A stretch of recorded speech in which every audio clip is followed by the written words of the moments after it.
का? असं मी बघते काय करायचं ते. हा, आता खरी मजा येईल वल्लरीची. तोंडाला काळं फासलं ना. असं घडलंय सगळं. माय वा, काय सांगी राहिली पुष्पा तू? बरं पण मग मी काय म्हणते,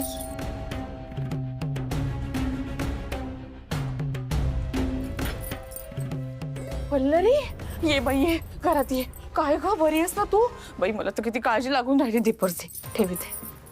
बाई बस, ठीक आहेस ना तू? अगं कोण बायका होत्या त्या? हा, कशा वागत होते तुझ्या सोबत? तो व्हिडिओ बाई बघितला आणि काळजी वाटायला लागली. मला काय बरी आहेस ना ग बाई तू? काही नाही, त्या बायकांचा काहीतरी गैरसमज झाला होता म्हणून त्या आल्या होत्या. सानिका, बाई लहान आहेस तू. जग दिसतं ना तसं नसतं बाई. मला तर बाई वाटतं ना, मनोज भाऊजींच्या माणसाने सगळं घडवून आणलंय. नाही म्हणजे अगं वल्लरी, तू आता त्यांच्या विरुद्धच केस लढतीयस ना, म्हणून. काय? नवरा आपल्या बायकोसोबत असं कसं वागू शकतो? सानिका, हे बघ, यांचा या गोष्टीशी काही संबंध नाहीये. मी सांगते तुला. अगं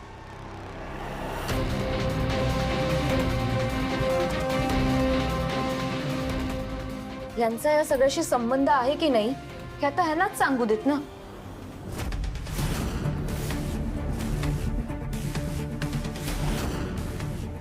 माझा विश्वासच बसत नाहीये. तुम्ही वल्लरी मॅडमला त्रास देण्यासाठी माणसं पाठवलीत. सानिका, आमच्या केसमध्ये तुम्ही दोषी आहात की नाही हा वेगळा प्रश्न आहे.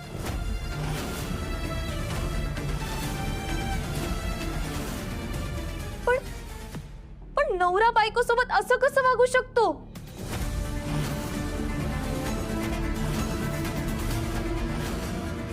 सानिका, हे बघ, तुझा काहीतरी गैरसमज होतोय.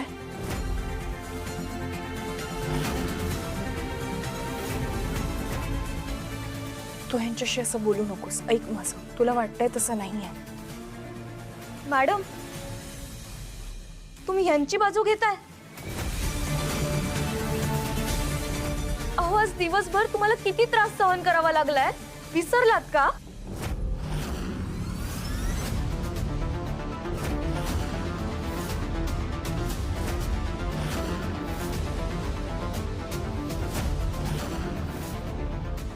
वल्लरीला माझा राग यावा, ती माझ्यापासून दूर जावी, म्हणून मी हे सगळे आरोप स्वीकारायला पण तयार आहे. दुसरं काय करणार होतो मी?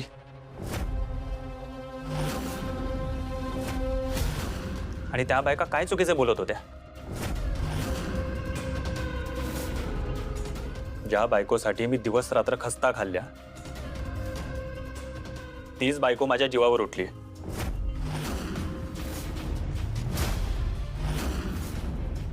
अशी बायको नकोच आहे मला.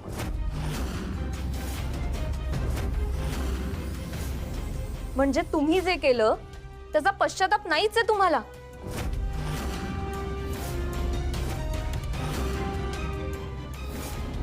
उलट तुम्ही केलेल्या कृत्याचं समर्थन करताय. एक मिनिट हा. मी जे केलं ते चूक की बरोबर हे मला दुसऱ्या कोणी सांगायची गरज नाहीये.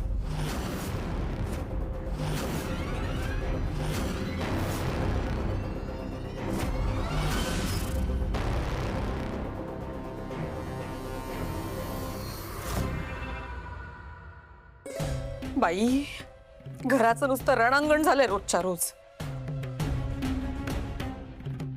शांतता म्हणून नाही ना. सासूबाई, तुमचं डोकं दुखत होतं ना, चला मी तुम्हाला तेल लावून देते. डोक्याचा पार भुगा झाला या गोंधळानं. गोंधळ त्याच्यामध्ये. चल आई ग. सानिका,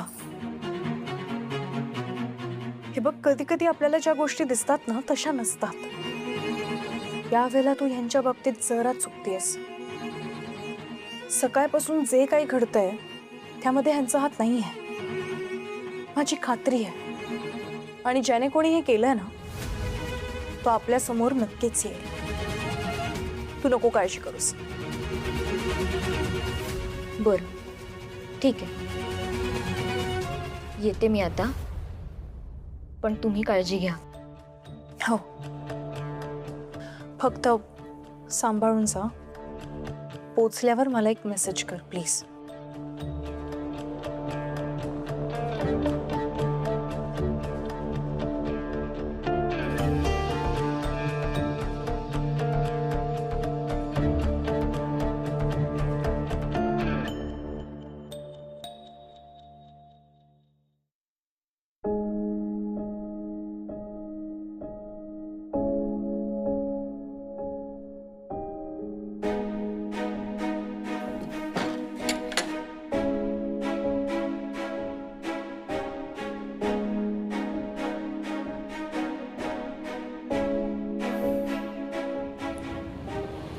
आपल्याला जर का खोटं बोलता येत नसेल तर खोटं बोलू नये. आज जे काही घडलं ते तुम्ही नाही केलंय हे मला माहिती आहे, माझी खात्री आहे. कशावरून हे सगळं मी केलं नसेल? वकील आहे मी. कोण खोटं बोलतंय आणि कोण खरं बोलतंय याची जाण आहे मला, समजते मी. त्यामुळे इथून पुढे माझ्याशी खोटं बोलताना जरा 10 वेळा विचार करत जा. खूप साधी गोष्ट आहे हो. जेव्हा तिथे प्रसंग घडत होता तेव्हा सगळ्यात पहिले तुमचा फोन आला होता मला काळजीने. तुम्हाला जर का माझी काळजी वाटत नसती तर त्यावेळी सगळ्यात पहिला फोन तुमचा आलाच नसता.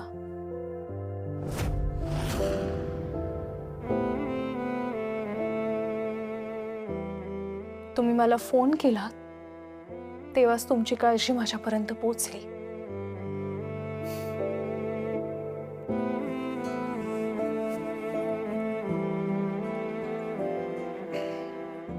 एक गोष्ट माझ्या लक्षात आली, तुम्ही माझ्यापासून नक्कीच काहीतरी लपवताय. कारण मी फक्त एक वकील नाही तर बायको आहे तुमची.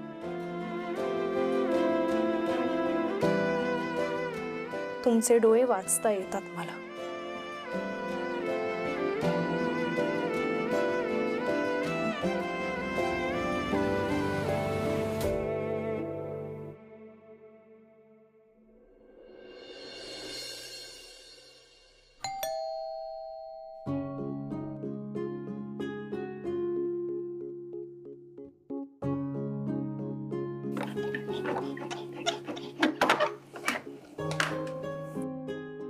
तेजस्वी विचारे? हो मीच. मिस्टर हर्षितने तुम्हाला भेटायला सांगितलं होतं वेडिंग प्लॅन संदर्भात.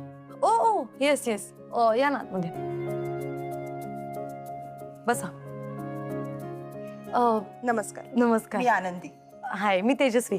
तुम्ही काय करणार, चहा कॉफी? अगं प्लीज काही फॉर्मॅलिटी नको. मला ना इथून थोडं बाहेर जायचंय.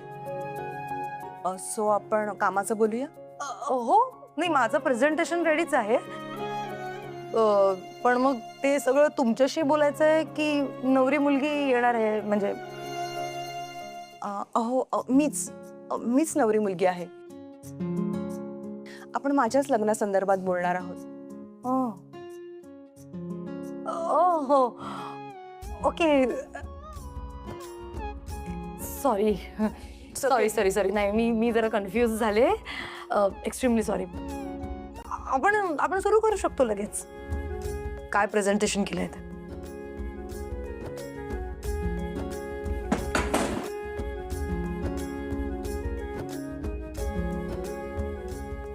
सो हे बघा, मी एक बेसिक असं प्लॅनिंग केलेलं आहे. मला हर्षित म्हणाला होता की लग्न इव्हिनिंगला आहे, बरोबर? हो. हां, तर आपण असं करू शकतो की इव्हिनिंग वाईज म्हणजे म्युझिकल थीम किंवा लाइटिंगची थीम या प्रकारे आपण अरेंज करू शकतो. आणि डेकोरेशन सुद्धा. ते झालं की मग संध्याकाळच्या वेळी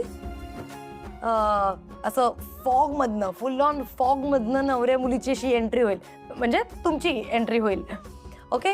आणि आजूबाजूला ना आपण 3D प्रोजेक्टर्स लावूया, म्हणजे जे काही आपले इव्हेंट्स चालू असतील, म्हणजे हळद असेल, संगीत असेल, मेहंदी असेल, ते सगळे त्या प्रोजेक्टरवर आपण दाखवू शकतो. ओके. आणि त्यानंतर मला असं वाटतं की हळदीला आय नो सगळेजण आजकाल येलो कलरचे कॉस्ट्युम्स घालतात, पण ते खूप कॉमन झालंय. सो माझ्या डोक्यात असं होतं की आपण थोडंसं पिंक किंवा गोल्डन शेडमध्ये गेलो तर थोडंसं वेगळं दिसेल, म्हणजे टिपिकल नाही दिसणार. आणि तुमच्या डोक्यात जर अजून काही कलर ऑप्शन्स असतील, तुम्हाला जसे हवे तसे तुम्ही सांगू शकता. आणि आता उरला प्रश्न फक्त जेवणाचा. तुमच्या बजेटवर आहे, म्हणजे तुमचं बजेट जर थोडं जास्त असेल तर आपण 5 कोर्स मेनू ठेवू शकतो, आणि जर ॲव्हरेज बजेट असेल तर आपण म्हणजे सुरुवातीला वेलकम ड्रिंक, नंतर स्टार्टर आणि नंतर मेन कोर्स, अशा 3 गोष्टी ठेवू शकतो. ते अगदी इझिली मॅनेजेबल आहे. ऐक ना, हे सगळं ना तू खूप छान प्लॅन केलंयस, मला खूप आवडलंय. पण ना माझी अशी इच्छा आहे, माझं लग्न महाराष्ट्रीयन पारंपरिक पद्धतीनं, अगदी साध्या पद्धतीनं व्हावं. आणि हो, नो बुफे प्लीज. ते नाही का गावाला अशी पंगत बसते, तशी माझ्या लग्नात ना मला पंगत जेव घालायची आहे. सो प्लीज तू असं काहीतरी प्लॅन करशील का माझ्यासाठी? हो, करेन ना, करेन. आता तुम्हाला तसंच लग्न हवंय तर करेन, तसं करेन प्लॅन. हो ठीक आहे, मग तू सगळं छान प्लॅन करून ठेव, आणि मग आपली नेक्स्ट मीटिंग कधी असेल ते कळव मला. ओके चालेल. मी प्लॅन करते तयार आणि तुम्हाला कळवते. ठीक आहे, येते मग मी. Thank you. Bye. Okay, bye. Bye.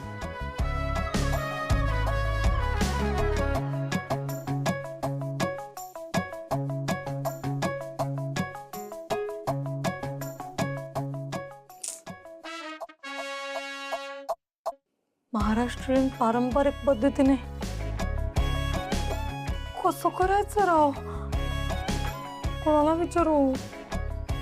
या हर्षित काय जबाबदारी टाकून गेलाय माझ्यावर, माहित नाही मी कसं करणार आहे असं सगळं लग्न.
Hello doctor, please help.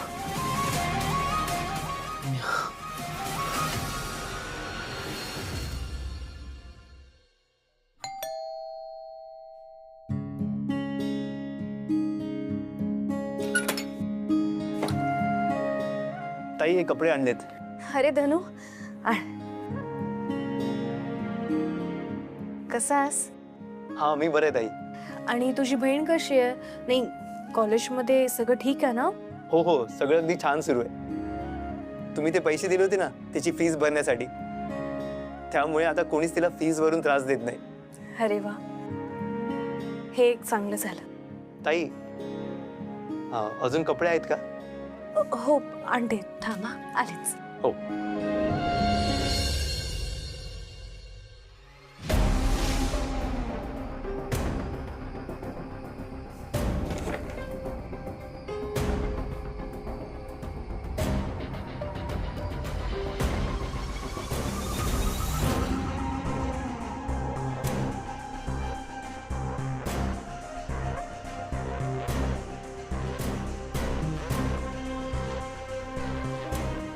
ही कोणाची बॅग आहे?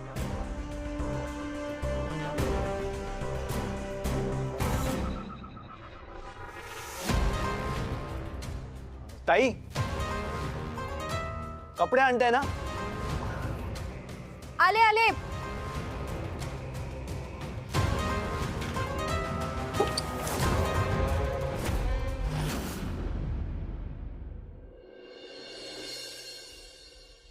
मिस्टर मनोज, बेजबाबदारपणाची हद्द आहे ही. अहो, तुम्हाला तुमच्या आजारपणाबद्दल काही सिरियसनेस आहे की नाही? अहो डॉक्टर, मी सगळ्या मेडिसिन्स रेग्युलरली घेतोय, तरी सुद्धा इतका त्रास का होतोय कळत नाही. हे बघा, तुमचा आजार दिवसेंदिवस बळावत जाणार, तसा तुमचा त्रास वाढत जाणार. तुम्हाला लवकरात लवकर ऍडमिट होणं गरजेचं आहे. मी तुमच्या घरच्यांना तुमच्या आजारपणाबद्दल कळवायला सांगितलं होतं. लग्नामध्ये सप्तपदी घेताना 7 वचनं दिलेत ना एकमेकांना. एकमेकांवर प्रेम आहे ना आपलं. खरंच खूप त्रास होतोय मला. मी नाही राहू शकणार आहे तुमच्याशिवाय. मी कधी स्वप्नातही विचार केला नाही याबद्दल, करूही नाही शकत. माझं तुमच्यावरचं प्रेम कधीच कमी होणार नाहीये. इनफॅक्ट तुम्हाला जर का शिक्षा झाली ना, तर त्यानंतर तुम्ही परत आल्यावर तेव्हा आपण आपला संसार नव्याने सुरू करायचा. ही डिवोर्स नोटीस काय? जगातली कुठलीच ताकद मला तुमच्यापासून लांब नाही करू शकत. नाही नाही डॉक्टर, मी घरी नाही सांगू शकत. काय की माझ्या आजारपणाबद्दल जर माझ्या बायकोला कळलं तर तिची काय अवस्था होईल याचा विचारही नाही करू शकत मी. अहो, पण ही गोष्ट तुम्ही त्यांच्यापासून जास्त दिवस नाही लपवून ठेवू शकत. नाही डॉक्टर, थोडेच दिवस फक्त. काय की वल्लरी माझ्या विरोधात खटला लढते.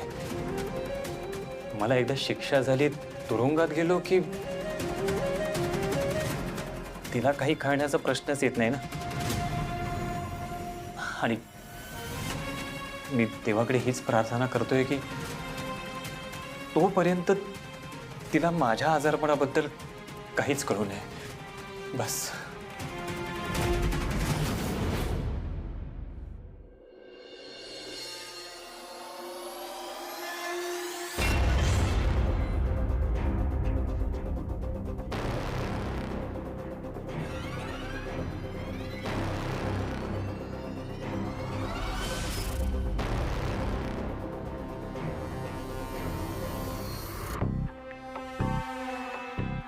ही बॅग कसली आहे? मग कशी चेक करायचं राहिलं. औषध कोणाची औषध आहेत? घरात औषधं कोण घेत आहे?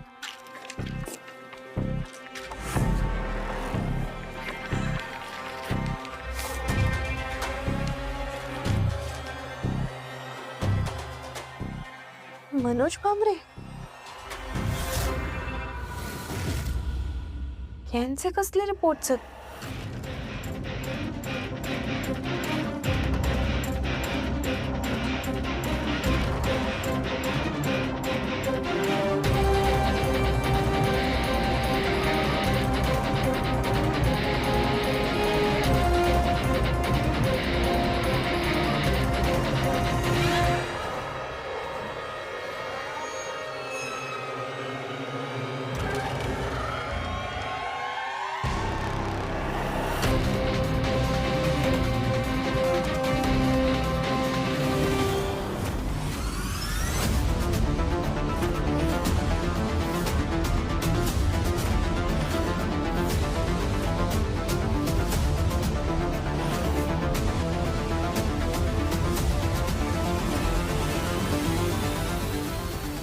Liver cancer, 3rd stage.